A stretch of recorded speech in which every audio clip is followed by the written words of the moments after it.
Good afternoon, everyone. I just wanted to take a moment to introduce you to the Persona Connect application and some basic navigation within it. The first thing you want to do is log in. And if for some reason you don't have credentials to log in, just get with your system administrator and they can assist you with that. And now we're going to log in.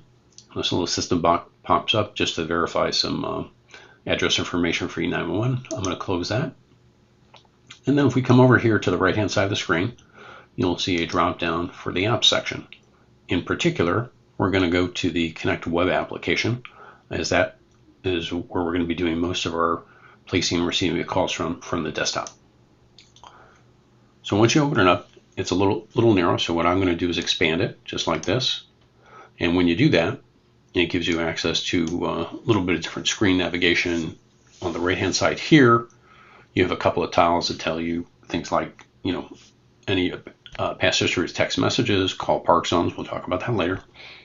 And this one here that says Connect Web is a summary of, hey, how many voicemails do you have? How many missed calls have you had? How many unread text messages, etc. On the left-hand side is where a lot of the control and capabilities exist. This first tab that we see here is contacts.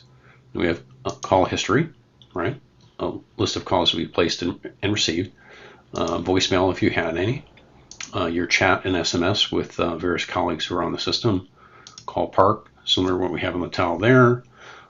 Some answering rules. We'll talk about those right now. Greetings, which words say, my voice message, hi, I'm currently unavailable, please leave a message after the tone. Various other settings, and so forth. And then right up here at the top, the system knows your status, meaning you're either available, you're not available. If it's green, it indicates you're available. Red would indicate you're not. And this little message here is for text messages and things of that nature. But let's show you how to place calls. And the first way we're going to do that is from the contacts directory, because that's where a lot of us will keep the names and the phone numbers of the people that we're in regular contact with. So I'm going to scroll down here to an entry I have for my cell phone. I'm going to double click on it, and I'm going to click the telephone icon. And here now, it's calling me. Let me answer that. Put that on mute. And put that on mute. And now you've got the call, and everything is good. So one of the first things that you do, what are some things to do? You put the call on hold. As you can hear there, we got a little bit of background music on hold there. To come back up off of that call, we just double click the hold icon. If we want to transfer it, we click the transfer icon, and we'll get either the choose from contacts, select the person here,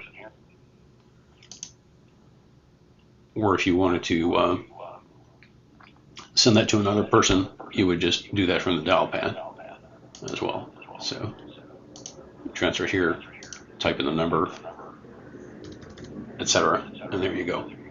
And notice that when you do type in the numbers, it's going to go ahead and show you that if there's an entry in your system for that extension, what matches. So that's how that works there. Kind of a nice little feature. Well, let's go ahead and hang up the call now.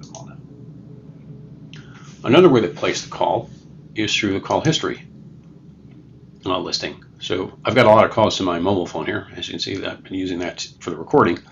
But same concept applies here. You find the entry in the history location. You scroll down. You find whichever number you want to dial. You dial the number, or you click on it, click the telephone. And we're going to get that number again. So the same capability is there. The third and final thing I want to show you in terms of how to place a call is via the dial pad itself. Let's say you don't have an entry in the call history. You don't have, it's a new party or a new company that you're calling. You don't have anything called history. You don't have anything in contacts. Lo and behold, you get a dial pad. And when you click on that plus sign there, you get a couple of things that come up. Dial pad's one of them, so we select that. And you just type the number in from your keypad, or you could also highlight it, via the mouse too. But whatever works for you. Some of us are more keyboard centric, some are more mouse centric. Again, it's your choice. And you just dial the number, and you're off to the races. We're dialing. Sorry, a little loud there. We'll answer. and those same capabilities are there. So that's how you place and receive calls within Persona. We'll be creating some other videos later that will show you some of the advanced features, but we thank you for your time and hope you enjoyed this. Thank you very much.